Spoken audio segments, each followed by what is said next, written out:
People had to be seeing what this man really was like and what he was capable of. This is not just a naughty boy, a philanderer, or pantomime villain. This is someone that's actually far more sinister.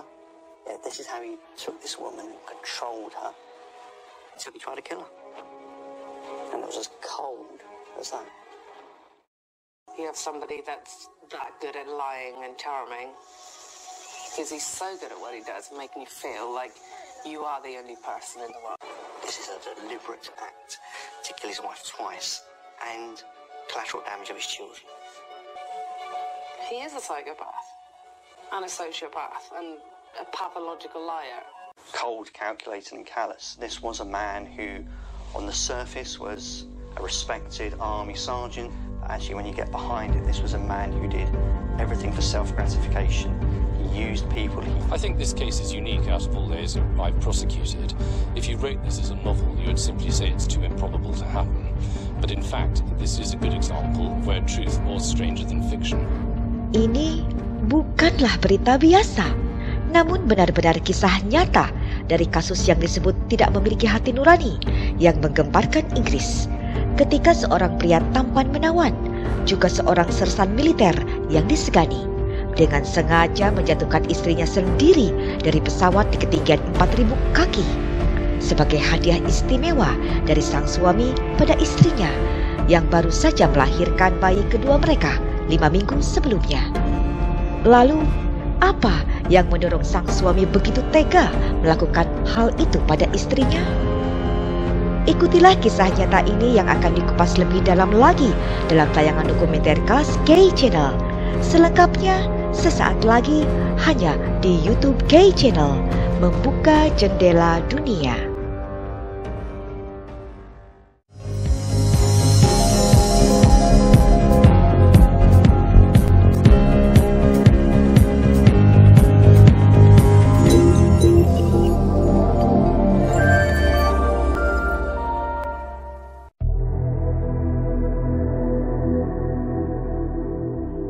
Ia adalah pria tampan dan menawan. Pesonanya menjadi magnet luar biasa bagi para wanita. Tetapi sersan tentara tampan yang disegani ini tidak hanya mampu memukau para wanita yang banyak ditidurinya. Ia juga adalah seorang penggila seks yang menghamburkan uang demi dorongan kepuasan gelapnya sesaat. Namun hal yang fatal, ia disebut pria yang paling berbahaya dan tidak memiliki hati nurani. Setelah ia dengan tega dan secara sengaja ingin membuat istrinya tewas dengan menjatuhkannya dari pesawat di ketinggian 4.000 kaki dengan cara yang tak terduga. Dan ia mencoba lolos begitu saja dari perbuatan jahatnya.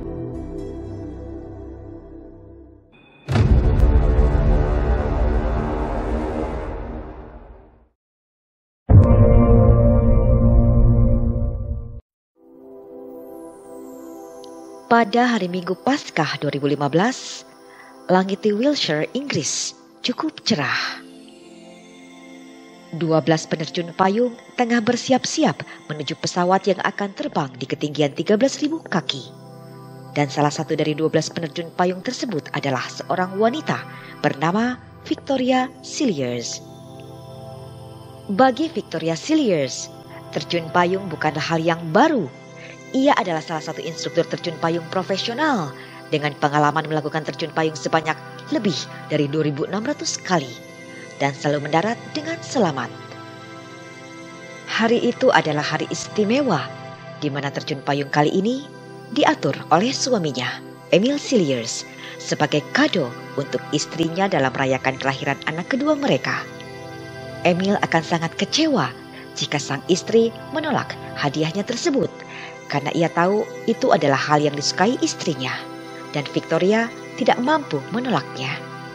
Walau kondisi fisiknya dirasa belum begitu kuat setelah ia melahirkan bayinya 5 minggu lalu. Namun ia tidak ingin mengecewakan kado istimewa dari suaminya untuk kembali melakukan terjun payung bersama suami dan 10 rekan lainnya. Saat itu pukul 4 sore. Namun nampaknya para penerjun payung tidak akan melakukan penerjunan di ketinggian 13.000 kaki karena banyaknya awan yang menutupi. hingga pesawat berada di ketinggian 4.000 kaki atau sekitar 1.200 meter. Semua penerjun payung melakukan penerjunan mereka. Dan kini terakhir giliran Victoria Cilliers yang bersiap-siap untuk melakukan terjun payung pertamanya setelah lebih dari 1 tahun ia tidak melakukannya. It was actually myself, another guy, and Victoria last on the plane. And I said to Victoria, I'm a little bit nervous. So she sort of said to me, head up, positive, you're getting the joint, you'll be fine. Dan pada saat Victoria mulai terjun dari pesawat, terjadi sesuatu hal yang paling fatal, yakni mimpi terburuk bagi setiap para penerjun payung. Parasut utama Victoria tidak bisa terbuka atau mengembang. Lalu saat Victoria mencoba parasut cadangannya, ternyata parasut itu pun tidak bisa mengembang. Dan sore itu, pada pukul 4:27, tubuh Victoria terbentur ke tanah setelah jatuh di ketinggian 4.000 kaki dari pesawat terbang dengan kecepatan 96 km per jam.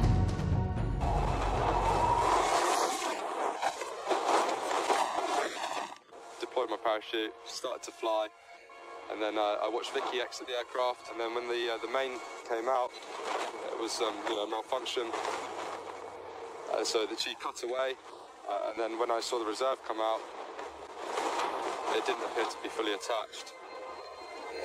So she was going into a very, very fast spin with her legs lifting up almost to her head height. She had no control of the parachute whatsoever. She was above me and then she fell straight past me. Pada saat itu, semua orang benar-benar terkejut dan berpikir bahwa mereka telah kehilangan Victoria. Karena jatuhnya Victoria dari langit menuju ke tanah, akibat gagalnya parasut yang tidak bisa mengembang, dapat dipastikan bahwa Victoria telah tewas. Dan kejadian ini akan menjadi kasus yang mencengangkan dan berita yang menggemparkan seluruh warga Inggris di 3 tahun kemudian. This was the altitude at which Vicky Cilliers took that fateful jump.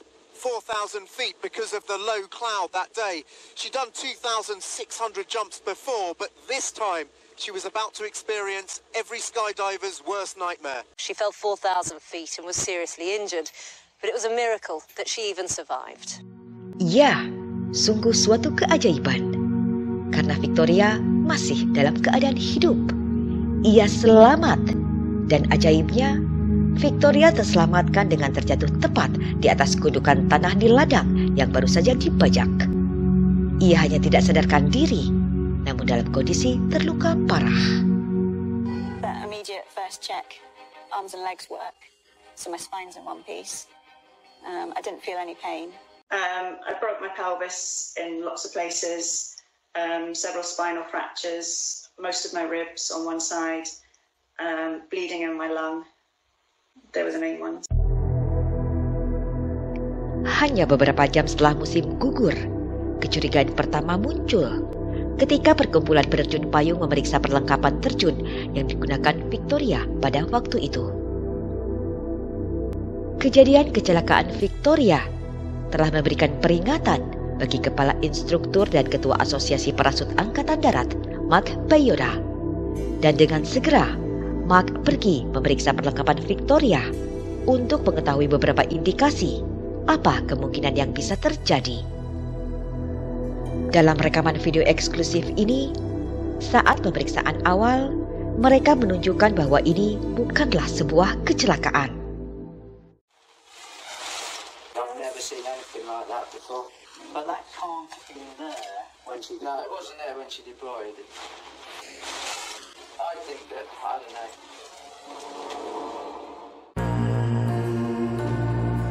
Dan apa yang ditemukan adalah parasut utamanya kusut dan parasut cadangannya telah hilang 2 kunci yang disebut slings. Mark menemukan jahitan longgar di tali pengaman yang diikatkan pada tali. Dan ia tidak menemukan apapun yang menunjukkan kesalahan mekanis. Dan jauh sebelumnya, parasut yang digunakan Victoria telah sering diperiksa sebanyak 16 kali. Dan setiap kali pemeriksaan, sling tersebut masih ada terpasang dengan baik. Tetapi anehnya, setelah Victoria melakukan terjun payung saat itu, tidak ada tanda-tanda bahwa sling tersebut terpasang. Yang pastinya, sling tersebut telah disingkirkan.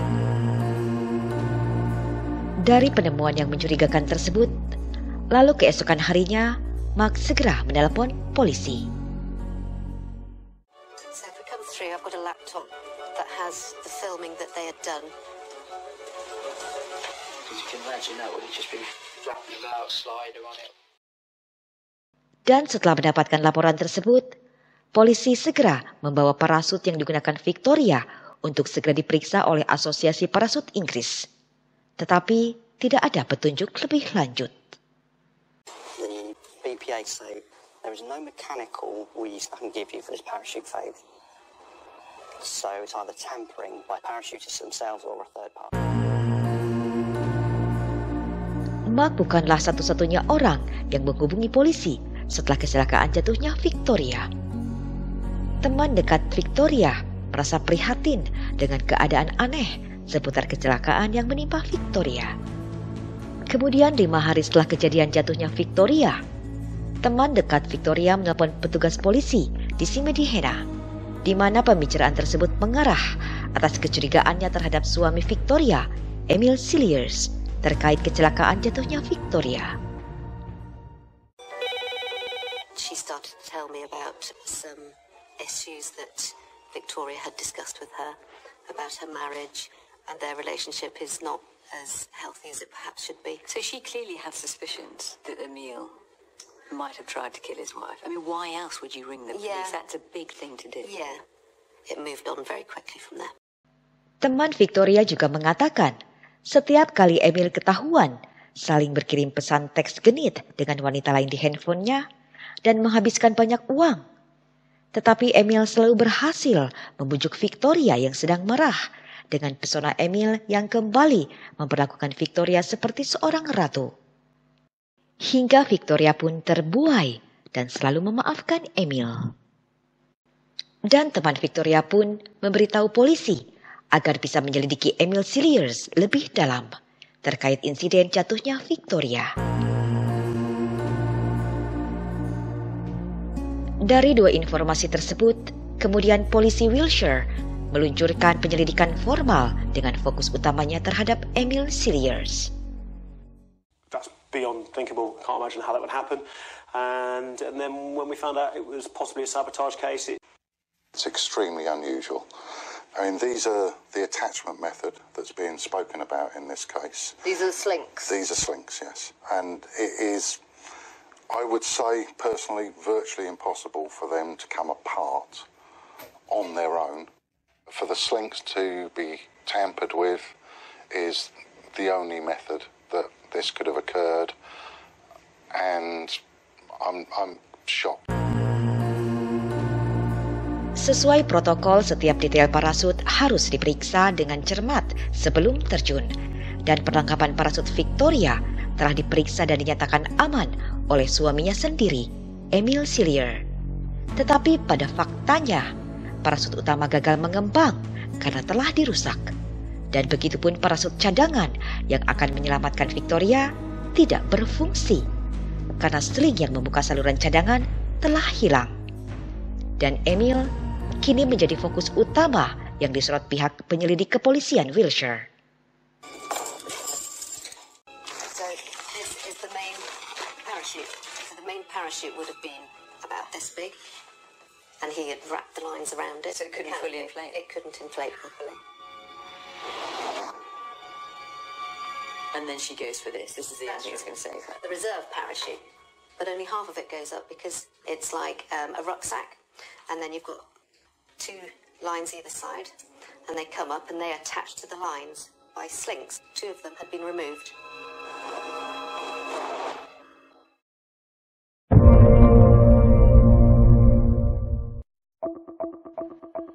Dan pada hari Selasa ini, petugas polisi di Siena pergi menuju ke barak Gibraltar dan Hampshire untuk membawa Emil Cilliers untuk diinterogasi selama 6 jam.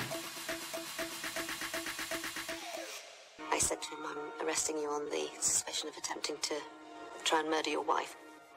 And he just sat there and said nothing. And I can remember saying to him, do you understand what I'm saying to you? And yes, yes. And he said, I'm very unhappy that you arrested me in front of my subordinates. And I was completely taken aback by the lack of reaction. So the first interview lasted about 6 hours. And he talked. He talked for the whole time. Tell me about your relationship with Victoria. It's not a marriage that I would want to be in anymore. I can see myself being in a marriage in 10, 15 years' time. This was something really unusual to what we'd usually expect. Most of the time they go no comment or they won't say very much, but he talked and talked and talked. I've got quite a high sex drive. My wife, Victoria, she's got a very low sex drive.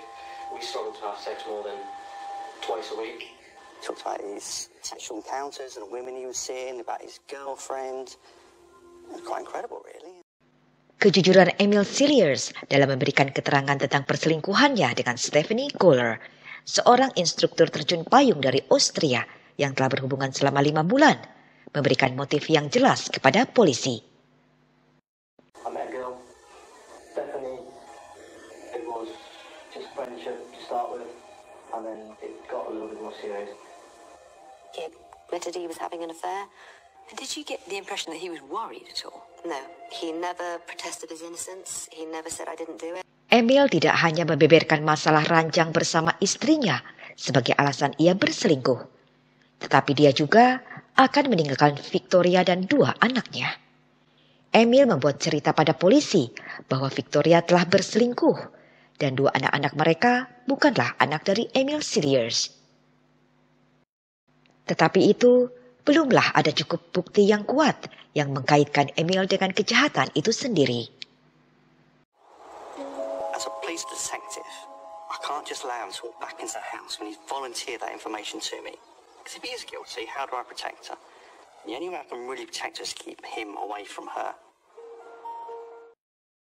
Emil kemudian dibebaskan dengan jaminan dan dengan satu syarat utama, bahwa Emil tidak bisa kembali pulang ke rumah yang ia tinggali bersama istrinya, Victoria, dan anak-anaknya yang masih kecil. Dan kini adalah tugas polisi yang cukup sulit untuk menyampaikan hal tersebut pada Victoria Cilliers, karena terkait suaminya yang diduga terlibat atas kecelakaan jatuhnya Victoria saat terjun payung. Dan polisi sangat membutuhkan Victoria untuk bekerja sama agar bisa mengajukan kasus ini melawan suaminya, Emil Cilliers. It was about three weeks later. So I'd been home a couple of days. Emil went to work and never came home. And I got a knock on the door roughly at the point I expected to see him. And it was the police saying that they'd arrested him for suspicion of attempted murder. And that's when you just feel like your whole world's falling apart around you. She needs to know she's the key to this. What I want is to tell her enough for her to understand the danger she's in and support the investigation and tell me exactly what's happened.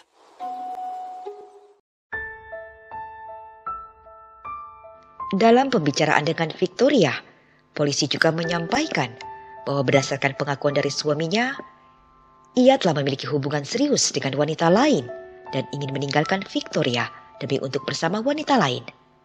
Tetapi hal yang paling menyakitkan Victoria adalah bahwa suaminya mengatakan pada polisi, dia bukanlah ayah dari 2 anak-anak kecil yang dilahirkan Victoria.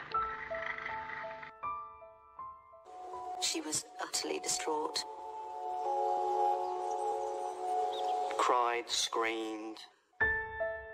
Itu adalah kabar terburuk yang sungguh menyakitkan bagi istri manapun yang mendengarnya. Begitu pula yang dirasakan Victoria.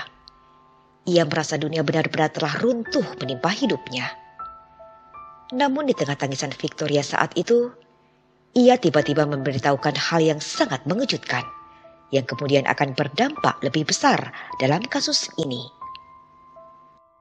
And we said we're going to leave. Anything you want to tell us? And she goes, well, you better know about the gas leak. gas leak. Victoria baru saja memberitahu polisi tentang kebocoran gas yang terjadi 6 hari sebelumnya, ketika Victoria dan 2 anak-anaknya yang masih kecil berada di rumah dan terlelap tidur. Sementara Emil sedang pergi ke barak. Pada saat pagi harinya, Victoria bangun. Lalu ia menuju ke dapur dan mencium bau gas yang menyengat. Lantas Victoria segera mengirimkan SMS pada suaminya perihal kebocoran gas. Tetapi Emil mengaku tidak tahu menahu. Itu hal yang aneh. Tetapi yang lebih aneh lagi, di saat kebocoran gas yang begitu menusuk hidung, Emil malah menanyakan pada Victoria, apakah kompornya bisa dinyalakan? Saat Victoria memeriksanya, ia menemukan darah di dekat pipa saluran gas yang tampaknya telah sengaja dirusak. Kemudian polisi segera memeriksa pipa gas di dapur Victoria dan mengirimnya untuk analisis forensik. Tapi meskipun ada ancaman jelas yang nyata, kasus ini diselidiki oleh tim yang hanya terdiri dari 3 petugas kepolisian. Sehingga banyak orang yang menyepelekan kasus tersebut. Bahkan banyak pihak menganggap bahwa kasus ini tidak benar-benar ada dan tidak akan pernah bisa membuktikannya. He said, no, I haven't touched it. Gas leaks can happen naturally, but a gas leak in a new house and a week later parachute accident. We've now got 2 potential attempted murders to investigate.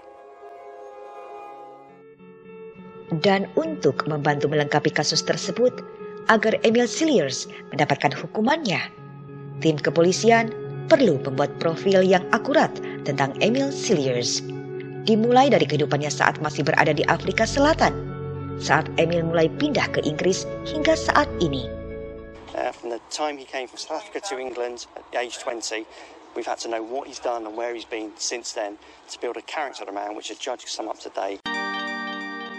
Untuk sobat semua, sebelum lanjut ada baiknya untuk mengklik terlebih dahulu tombol like, share, dan subscribe, serta tombol notifikasinya, agar tak ketinggalan update kisah nyata tak biasa dari K-Channel selanjutnya. Hi, I'm Vinko from Perth, Western Australia.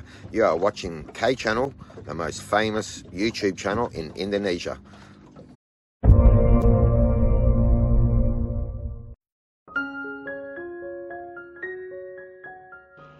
Emil Cilliers lahir di Afrika Selatan pada tahun 1980 dari ibunya yang bernama Zen, seorang guru prasekolah, dan ayahnya bernama Stolz, seorang insinyur. Dia tumbuh dari keluarga yang penuh kasih sayang. Selain ia tampak begitu menawan, ia juga sangat memperhatikan penampilannya. Tubuhnya atletis dan menyukai berbagai olahraga yang menantang. Pada usia 16 tahun, Emil bertemu dengan Nicolene Shepard yang masih berusia 13 tahun. Dan saat itu, keduanya mulai menjalin hubungan. Bagi Nicole, Emil adalah pria tampan, percaya diri dan sangat mempesona. Emil juga begitu romantis. Setiap sebulan sekali, Emil selalu mengajaknya makan malam romantis di restoran dan memberinya bunga mawar untuk merayakan hari ulang tahun bulanan. Dan romantismenya itulah yang membuat Nicole buta akan sifat Emil yang suka main perempuan. Sepanjang hubungan mereka, Emil sering berselingkuh dengan wanita lain. Tetapi Nicole selalu memaafkannya karena luluh dengan hal-hal romantis yang ditunjukkan Emil terhadapnya. He always puts in a great amount of effort when he's in the moment with you. You're the best thing in the world. You're the only person in the world. So I think that's part of his charm.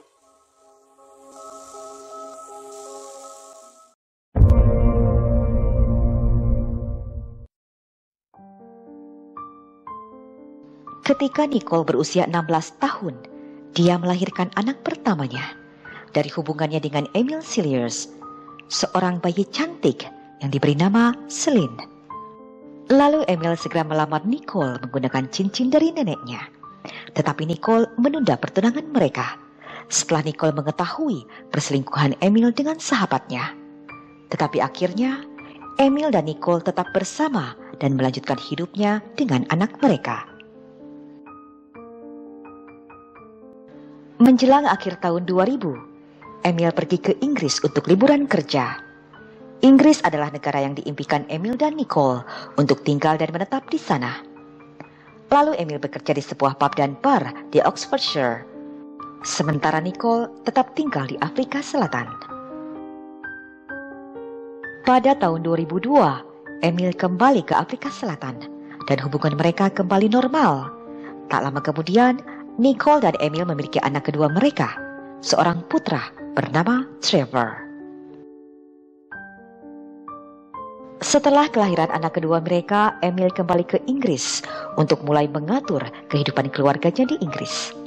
Tetapi rencana Emil untuk memboyong Nicole dan dua anak mereka ke Inggris musnahlah sudah ketika ibu Emil Cilliers memberikan kabar buruk yang menghancurkan perasaan Nicole dan anak-anak mereka.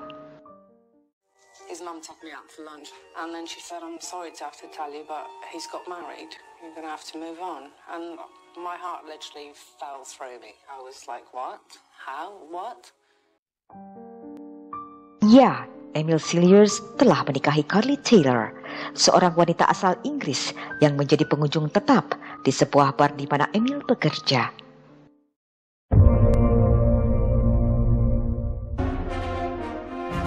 Pada tahun ini, Emil Cilliers mulai bergabung dengan Angkatan Darat Inggris.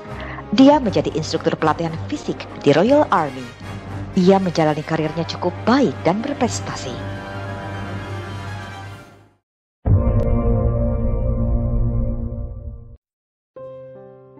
Pada tahun ini, Nicole pindah ke Inggris untuk mengejar kehidupan yang lebih baik bagi dirinya dan dua anaknya. Saat itu, Celine, putri pertama Nicole dan Emil, telah berusia 6 tahun dan meminta untuk bertemu ayahnya. Dan pada saat itu pula, Nicole mulai menghubungi Emil melalui nomor telepon yang telah diberikan oleh ibu Emil Cilliers. I always remember he loved me so much, or at least I thought so. And then I really didn't understand why someone who I thought like I was their world, I was their favourite person, and he's disappeared. And probably the most selfish thing he's done is not being able to at least apologise for the hurt he's caused and for leaving us all behind in his trail of dust. You know, it was just, that's tough. And yeah. Ketika Emil dan Nicole bertemu, Emil menjelaskan alasannya ia menikahi Carly Taylor hanya untuk mendapatkan visa. Emil juga menceritakan pada Nicole bahwa pada saat ini Emil dan Carly akan bercerai, hingga akhirnya Emil dan Nicole kembali melanjutkan hubungan mereka. Tetapi itu tidaklah bertahan lama, karena sebulan kemudian Nicole mengetahui dari Carly bahwa mereka masih menikah dan telah memiliki 2 anak. Bahkan Nicole dan Carly bersama-sama menghadapi Emil untuk meminta kejelasannya. You have somebody that's that good at lying and charming, because he's so good at what he does, making you feel like you are the only person in the world. You're the most important thing in the world. And he promises you the earth. Walaupun Emil tidak bisa bersikap tegas, Nicole memutuskan untuk pergi. Sementara Carly memutuskan untuk mempertahankan pernikahannya dengan Emil. Tetapi 3 tahun kemudian, pernikahan Carly dan Emil kandas. Mereka bercerai.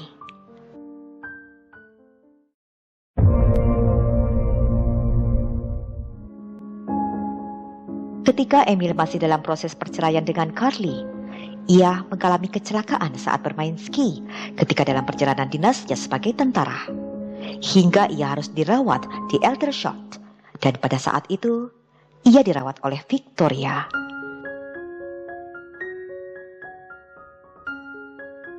Victoria bertugas di rumah sakit lapangan di Kosovo dengan pangkat kapten.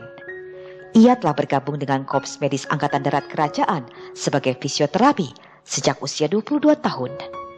Dan pada saat Victoria bertemu dengan Emil Cilliers untuk merawatnya, Victoria telah bercerai dari suaminya, Kapten Liam Fitzgerald Finch, karena suaminya diduga berselingkuh.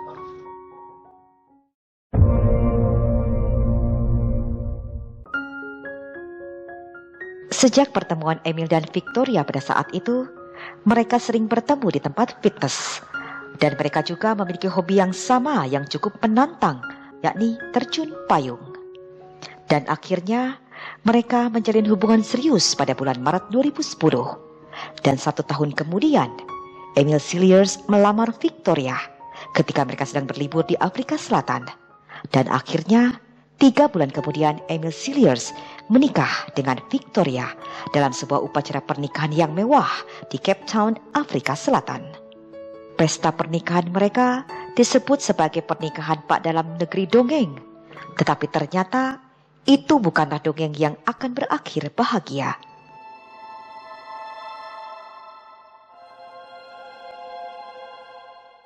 Pasangan pengantin baru ini kemudian menetap di sebuah rumah mewah di Wiltshire, Inggris. Rumah yang telah dibeli oleh Victoria dari hasil uang warisan dari keluarganya. Tak lama kemudian, pernikahan mereka dianugerahi seorang bayi cantik.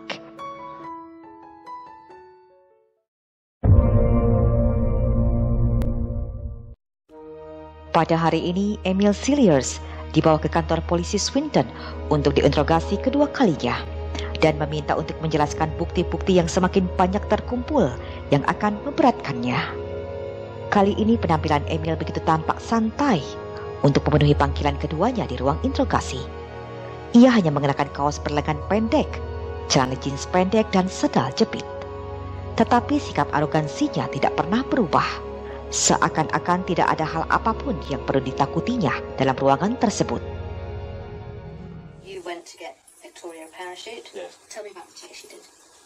It's just standard checks as you should do as a parachutist. Okay, well tell me what those standard checks are. I don't know, I don't parachute.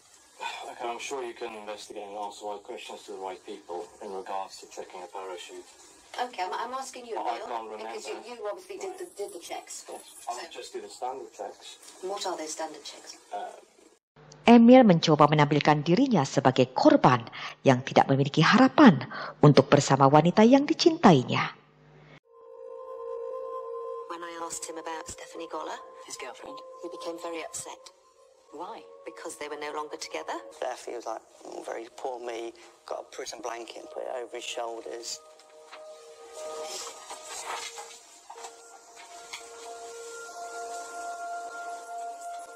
I think it was a bit of an act to show a compassionate side, to show himself to be human. Tetapi catatan telepon dan komputer selama 2 tahun yang telah didapatkan oleh polisi mengungkap cerita yang sungguh berbeda tentang siapa Emil Cilliers.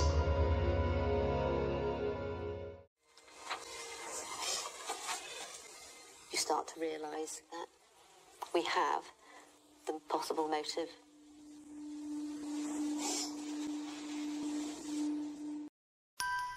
Emil mengirimkan pesan pada Stephanie yang tampaknya mengonfirmasi bahwa dia berencana untuk bebas menikmati hubungannya dengan Stephanie tepat setelah kecelakaan parasut pada bulan April 2015.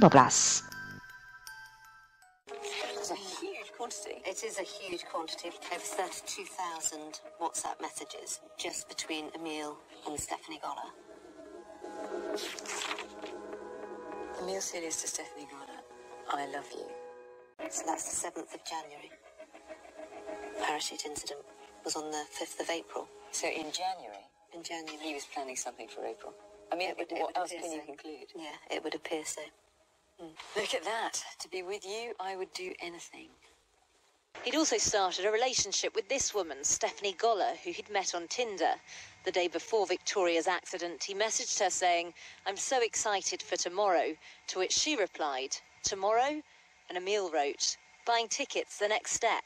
Have I told you lately that I'm massively in love with the most amazing woman in the world? I want my life with you to start now." Tetapi semua SMS Emil juga mengungkapkan bahwa cintanya pada Stephanie tidak seindah kata buayan Emil. Ternyata Emil juga sering mengirimkan SMS pada wanita-wanita penjajah cinta, membuat janji dengan mereka hingga membayarnya sekitar 2 juta rupiah per jamnya, asalkan Emil bebas memvideokannya. Kehidupan Emil Cilliers ternyata jauh lebih gelap daripada penampilannya. Pencarian saksi-saksi tentang kehidupan gelap Emil membawa polisi untuk menggali lebih dalam ke sebuah klub pesta hubungan intim secara bebas, di mana Emil sering berkunjung, atau lebih dikenal sebagai klub swingers. Dan seperti inilah klub swingers yang sering dikunjungi Emil Cilliers. Terlihat tidak begitu mencolok, layaknya seperti rumah yang sederhana. Biasanya pengunjung klub ini mencapai 100 orang setiap akhir pekannya, tetapi pada tahun 2017, klub ini telah ditutup. Menurut pemilik klub, Emil memang sering berkunjung di klub ini. Dan salah satu tempat favoritnya adalah sebuah tempat yang disebut lubang kemuliaan, yakni semacam bilik atau lubang di dinding, di mana bisa mengawasi orang-orang yang berada dalam suatu ruangan. Dan lubang tersebut juga biasanya digunakan untuk memasukkan benda pribadi si pria, hingga siapa saja bisa melakukan hubungan intim tanpa mengetahui dengan siapa, karena tertutup oleh dinding. Bagi komunitas klub ini, itu adalah hal yang menyenangkan. Begitu pula bagi Emil Cilliers. So this was something that Emil liked to do, was it? Yes, he's been seen up there a few times. So what was he like? He was a very quiet sort of person, but he had like deep eyes. And he used to scare people because he used to stare at people. And was he aggressive or abusive in any way? He pushed the girl and he made her cry. And she was a married lady in her 40s. And the husband had a go at him. You know, you've got to ask. It's not a free-for-all game. You know what I mean? It's people to meet like-minded people. Consent? Yes, of course there is. Emil Cilliers dikeluarkan dari klub karena melanggar peraturan. Walaupun klub ini bebas, tetapi ada norma-norma perilaku yang harus diperhatikan, atau terdapat semacam larangan, karena semua yang mereka lakukan secara bebas itu harus dengan persetujuan masing-masing.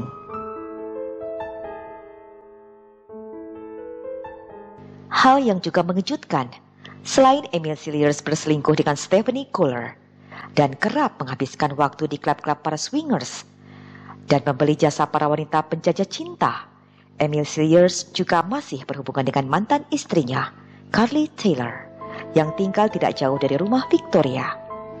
Mereka kerap melakukan hubungan intim, baik di rumah Carly, di hotel, hingga di mobil baru milik Victoria. Bahkan Emil dan Carly mengatur untuk melakukan hubungan intim bersama dengan pasangan lainnya secara kasual. Karena ternyata mantan istri Emil Cilliers ini adalah seorang anggota lama dari klub Web Swingers yang juga sering dikunjungi oleh Emil Cilliers. Klub di mana mengatur untuk bebas menikmati hubungan dewasa dengan siapapun, dengan pasangan manapun secara bersama-sama sesuai dengan persetujuan. Dan semua itu Emil lakukan di saat istrinya Victoria tengah hamil anak kedua mereka. Had Vicky, he was seeing his ex-wife. He had a number of other women that he'd made friends with through various social sites that he was having relationships with.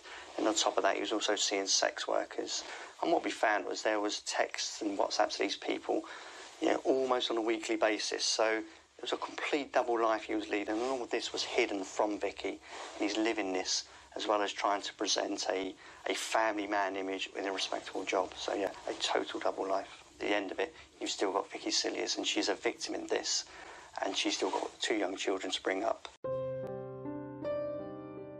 5 bulan setelah Victoria terjatuh, ia masih dalam masa pemulihan di rumahnya.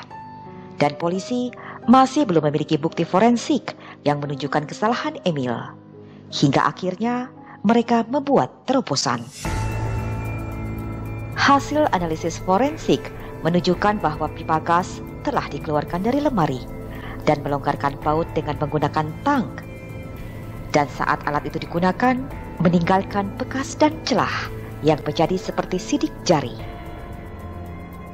Dengan senjata bukti baru tersebut dan bukti catatan beberapa SMS yang mencurigakan yang terdapat dalam ponselnya, Polisi kini kembali membawa Emil Cilliers untuk diinterogasi ketiga kalinya. When was the last time you used your locking pliers? Can't remember. What was it for? You just asked me when's the last time I used it, and now you ask me what for. And when I said I can't remember when I last used them, how can I remember what I used them for? You might not remember when you used them, you might remember what you used them for. That's what I'm asking for. We would give him a topic, we'd say, this is what we asked you, this is what you told us, this is the evidence that proves that's a lie, now what do you want to say? So you've got him totally cornered then. This is the step. From April onwards, I can do random and spontaneous. What was the significance of that April in that context? Random and spontaneous. He says, what's the big link with April? What had you promised her? Tell me. I don't. That I would be. I don't know. You're probably going to tell me. You would be what? I don't know. We're asking you. I can't remember. I can't remember.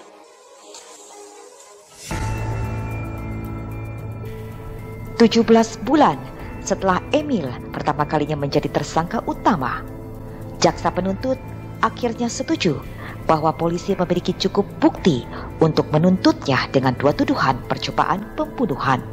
Di antaranya 1 karena kebocoran gas dan 1 lagi karena perusakan parasut. Dan kasus ini tidak akan mudah untuk memberikan hukuman terhadap Emil Cilliers.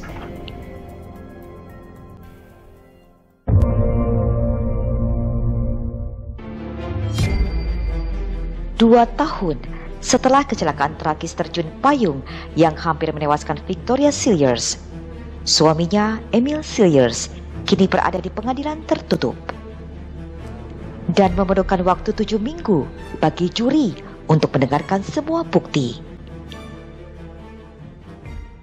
There was no direct evidence of Emil Cilliers actually tampering with the gas or with the parachute. This is one of the most unusual murder plots ever heard here at Winchester Crown Court. This wasn't a case where somebody actually saw him do it. It's a tricky job. If you can show them some CCTV or some crucial bit of evidence, then they go, oh, I understand that, and send them to prison for a long time. We didn't have him at the gas pipe loosening it. We didn't have him removing the slinks from that parachute. Dengan rasa kepercayaan dirinya yang tinggi dan pesona yang dimilikinya, Emil mencoba menebarkan pesonanya pada semua orang di pengadilan untuk meyakinkan bahwa dirinya bukanlah orang yang seperti yang dituduhkan kepadanya. Yes, I think Emil thought he could persuade everybody, including the jury, that it wasn't him.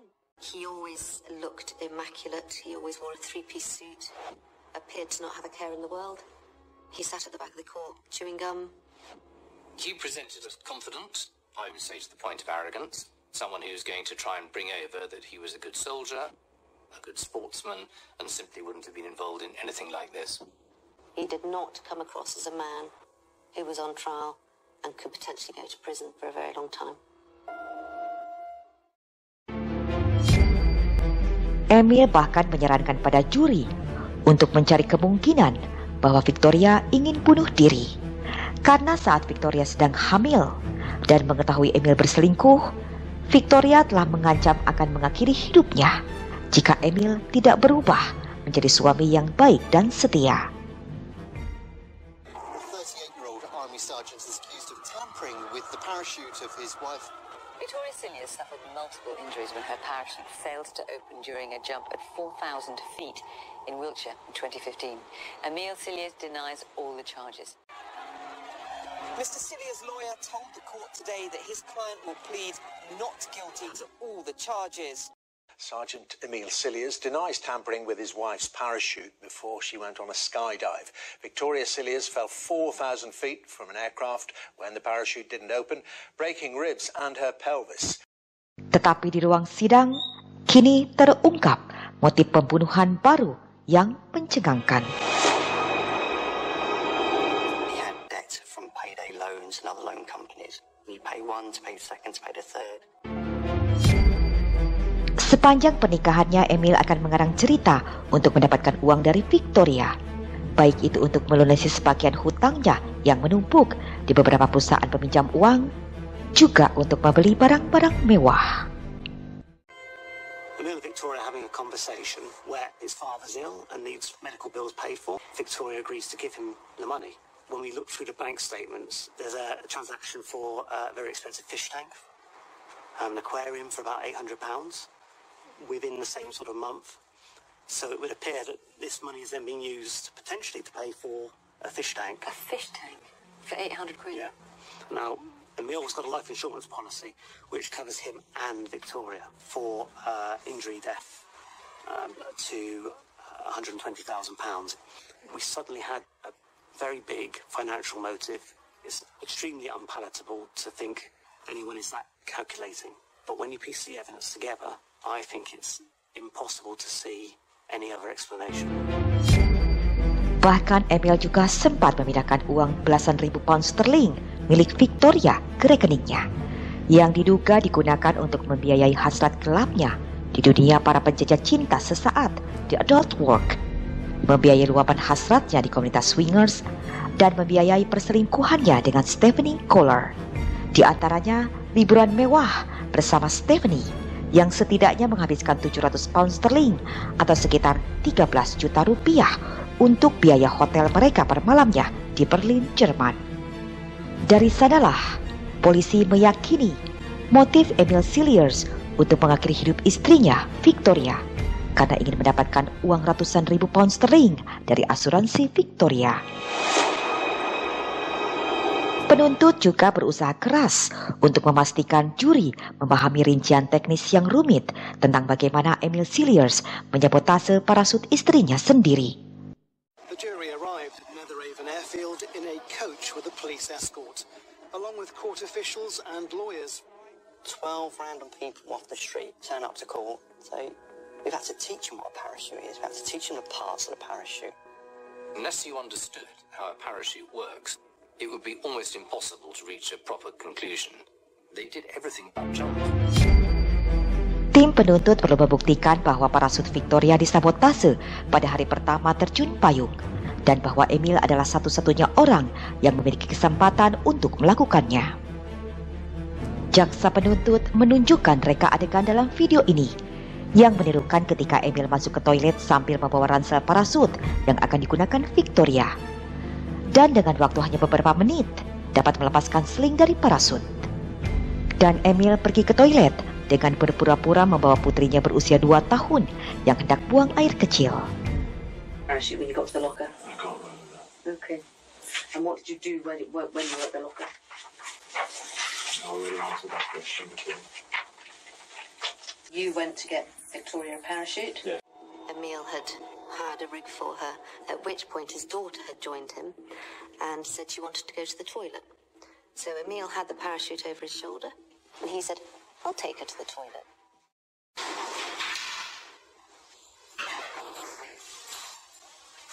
Victoria said he had been in there up to 10 minutes.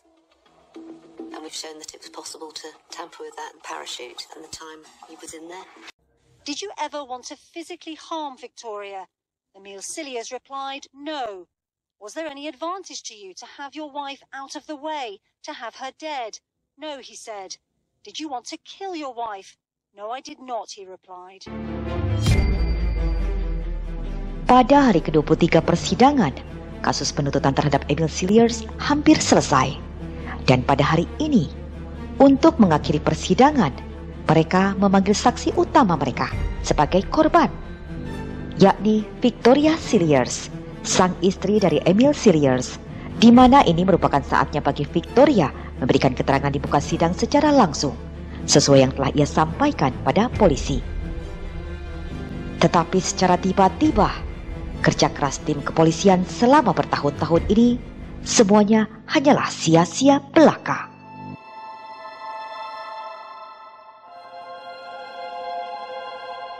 Today, Mrs. Cilliers said she lied about the amount of time he'd spent in the toilet with her parachute. She said she was angry when she made that statement. It wasn't as long as she said he was in the toilet. Mrs. Cilliers said she did not always tell the truth and that she probably exaggerated the time. Mrs. Cilliers said she changed her mind about the reason she cut away the main parachute canopy. I'm embarrassed to say I cut away a good parachute. And she actually said that she had lied during her interviews. She had fiddled with the gas pipe herself to see if she could do something about it. You must have been stunned by that. Saddened that she was willing to assist this man who had tried to kill her and had been reckless to the lives of their children. She said, I wanted revenge.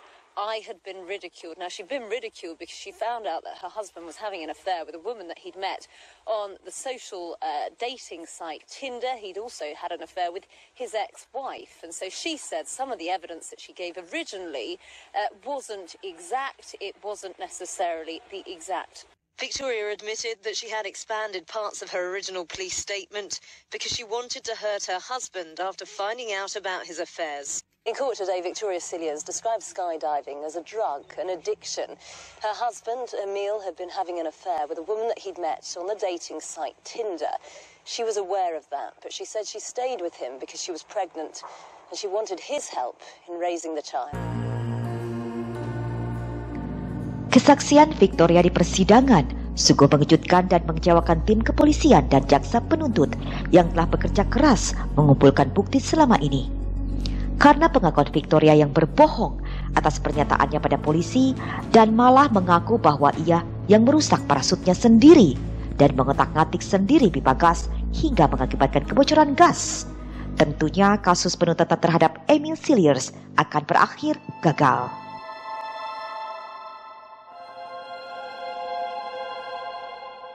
It was really disheartening, really disheartening.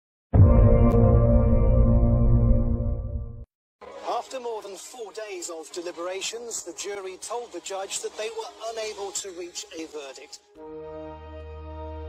Dan akhirnya, pada hari ini, Emil Cilliers keluar dari pengadilan Winchester Crown dengan bebas. Tetapi polisi tidak akan membiarkan Emil Cilliers bisa lolos begitu saja. We haven't lost it. He hasn't been found not guilty. We got a second chance. But I think it should be run again.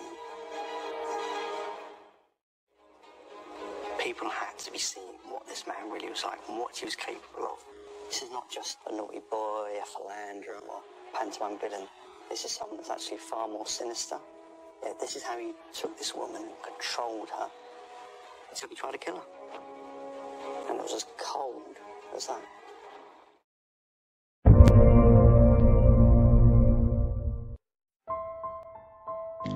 Setelah sebulan Emil bisa bebas keluar dari pengadilan, ia kembali ke barak. Dan Victoria hanya ingin melanjutkan hidupnya bersama anak-anaknya. Tetapi polisi meyakini bahwa ini adalah bentuk pengendalian pikiran yang khas dalam hubungan koersif. Dan Nicole mengaku ia dulu memang di bawah pengaruh Emil ketika masih hidup bersamanya. Dan Nicole yakin bahwa Victoria mengalami hal yang sama seperti ia dulu. Jaksa penuntut yakin ada ancaman mendesak bahwa Emil Cilliers akan menyerang lagi, sehingga mereka segera melanjutkan ke persidangan yang kedua.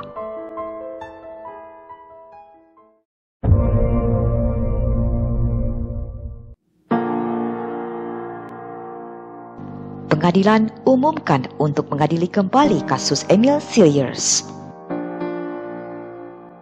Where someone is a victim of a grave crime, what the victim may feel about it is a factor, but the public interest in these matters being prosecuted is very high.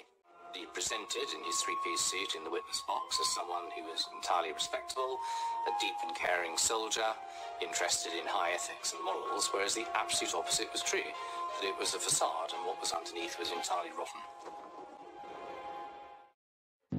Untuk menunjukkan betapa kurangnya perhatian Emil dalam merawat Victoria, jaksa penuntut membuat keputusan untuk menyajikan semua ribuan pesan teks Emil di handphonenya.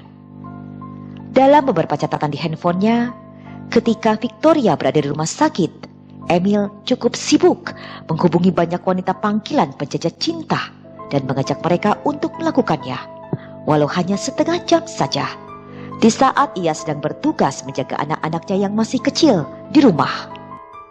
Dan ketika Emil hendak pergi mengunjungi Victoria di rumah sakit, di perjalanan, ia kembali mencari dan menghubungi para wanita panggilan penjajah cinta yang berada di wilayah dekat rumah sakit di mana Victoria sedang dirawat setelah luka parah yang dideritanya akibat jatuh dari ketinggian 4.000 kaki saat kecelakaan parasutnya ketika melakukan terjun payung.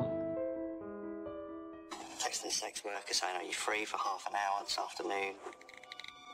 You could have these messages running concurrently.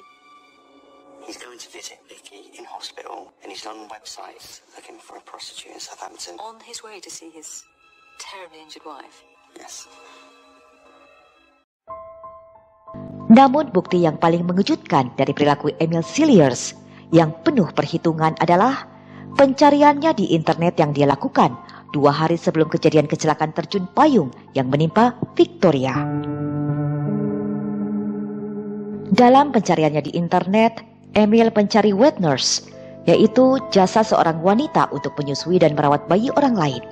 Dengan kata lain, Victoria yang baru melahirkan bayi yang masih berusia 5 minggu, tentunya menjadi tanggung jawab Emil untuk mencarikan jasa ibu menyusui bagi bayi mereka. Jika dalam kecelakaan Victoria saat terjun payung menyebabkannya tewas. Setelah 6 minggu di pengadilan, penuntut menyerahkan kasusnya kepada pengadilan. Dan kini, keputusan para juri yang akan menjadi penentu bagi nasib Emil Cilliers. Juries are funny things. You can never guarantee a jury verdict. Are they guilty or not guilty? They take their own course. Once, but twice, Emil Cilliers thought he'd given his wife a kind of DIY death sentence. Today, that judge gave him a life sentence for firstly trying to cause an explosion at the family home in Wiltshire, and secondly for sabotaging that parachute. And his wife, Vicky, was in court today as the judge told him, "You made the decision to murder her and became single-minded in your attempts to carry out the plan." Dan juri membutuhkan waktu 3 hari dalam memutuskan nasib Emil Cilliers. Dan akhirnya juri memutuskan bahwa Emil Cilliers bersalah. He gave no reaction as the foreman of the jury returned 2 unanimous verdicts of guilty. When he says guilty, for me, it's probably one of the best moments of your career. Off I went and I had to put my head down under the seat in front of me, and I had my head down for all 3 counts. Crying my eyes out. Well, we got the guilty decision. From the outset, Emil Cilliers showed no remorse for what he had done. He lied all the way through 2 trials, but in the end, justice won out with a guilty verdict and now a long prison sentence of life with a minimum of 18 years. Emil Cilliers is dangerous. He's a cold, callous, selfish man who cares only about money and his sexual conquests. Today's sentencing means that society is safer with him locked away. I also hope that this result means that there can now be some closure for his wife Victoria and her family who are victims in this. However, a victim suffering emotional or financial abuse, as in this case, can be just as deeply traumatised. If you find yourself in that situation, please seek help. There are many people out there willing to help you. It was 3 years of hard work. We all believed he was guilty. It was emotional. It was very emotional. Emil Cilliers akan menghabiskan setidaknya selama 18 tahun di penjara karena kejahatannya yang luar biasa. Atas 2 percobaan pembunuhan dan membahayakan anak-anaknya secara sembrono. Well, Emil Cilliers loved his liberty. He frittered thousands of pounds on his impulses. He had relations with many women, no matter that he was married. He knows tonight he'll be in prison for at least 18 years. He won't taste freedom until at least 2036. Army sergeant has been jailed for at least 18 years for trying to murder his wife by tampering with her parachute. Emil Cilliers was also convicted of attempting to kill his wife on another occasion by causing a gas leak at the family home in Wiltshire. It's alleged he tried to loosen the gas connection in the kitchen, and traces of his blood were later found on the pipe. Emil Cilliers tidak lagi dapat bersembunyi dari semua kebohongan dan segudang bukti yang memberatkannya. Dan hukuman tersebut menjadi akhir dari kehidupan gelapnya. This is a deliberate act to kill his wife twice and collateral damage of his children. He's evil in what he does. I was shocked, but I wouldn't have put it past him. He is a psychopath, and a sociopath, and a pathological liar. I think this case is unique out of all those I've prosecuted. If you wrote this as a novel, you would simply say it's too improbable to happen. But in fact, this is a good example of where truth was stranger than fiction. Sementara Victoria benar-benar hanya terdiam, dan selama beberapa lama, ia tidak bersedia memberikan sepatah kata pun pada media yang mencoba meminta tanggapannya. Victoria tampak kecewa dengan keputusan tersebut. Victoria memberikan wawancara pada 2 surat kabar tabloid dan muncul di acara TV Good Morning Britain yang mengatakan bahwa dia tidak menerima putusan itu. Dia juga tidak punya rencana untuk bercerai dari suaminya.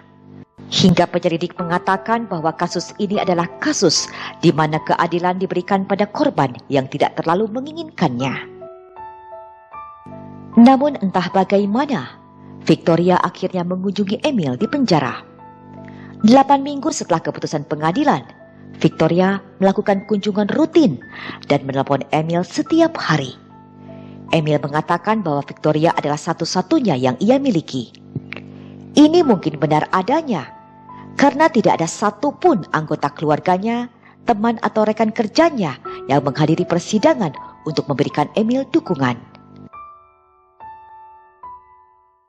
I had so many questions, the main one being why, and all the suspicions I'd had over the years. I had a whole page of questions I wanted to ask him.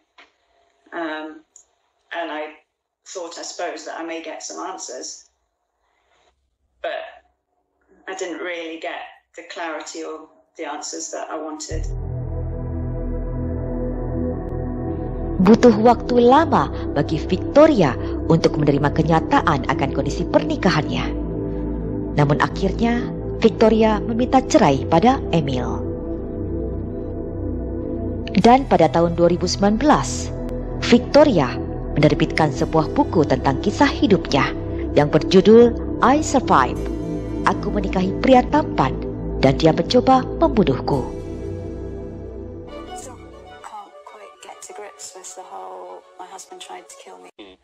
But you accept that he's guilty? I'm struggling. Are you, really? Because it's such a massive thing to accept that he might want to try and kill me but also harm the children. Well, he fixed the gas in the house to begin with to blow you up. And, Yeah. the children. And the children were there. The children are in the house. Victoria, what does it feel like to realise that this happened to you, that there were at least 2 murder attempts on your life, not just from anyone, but from the man you loved, the man you married, the man who was the father of your children? What is that like to take in? It took several years, really, for it to all sink in, and the long court process. It's soul-destroying, really. It's one of the hardest things I think you can get your head around, that the man you loved and had children with wanted to kill you and put both children in harm. Why did he want to kill you? From what I can gather, it was for money, for my life insurance. And that was because he had run up a lot of debt, hadn't he, and taken out loans in your name. How much did you know about that side of his life? After we were married for about a year or so, that started creeping in, the money concerns, borrowing money, buying things on loans, starting to get letters through. So I was aware of it. He did start by paying everything off, but gradually money started disappearing out of my account, and it started escalating. Cold, calculating and callous. This was a man who, on the surface, was a respected army sergeant. But actually, when you get behind it, this was a man who did everything for self-gratification. He used people, he used his wife. He did what he wanted to do when he wanted to do it, and then moved on. How dangerous is a Emile Cilliers? He's someone who is very dangerous. Think about, he went into a toilet, he tampered with a parachute, put it into his locker, and let his wife go to the jump centre the next day, knowing that she would jump out of a plane, potentially at 13,000 feet, although on that day it was only 4 because of the cloud cover, and that she would pull that ripcord and it wouldn't work, and just carry on as normal with no conscience. I think that's the dangerousness to him. You think of violence and you think of people being thugs and fights and knives, and yes, they're dangerous. This man was so cold and calculating with it. Gas leak, the gas was turned on and he left the house at night to go and stay somewhere else, knowing that his wife and children were asleep throughout the whole night. And that's why I put him as one of the very few most dangerous people I've come across in my career. I think he has the type of personality where he thought he would. He was almost untouchable. And he had a new girlfriend, wants to set up a new life with her. And I think I just got in the way.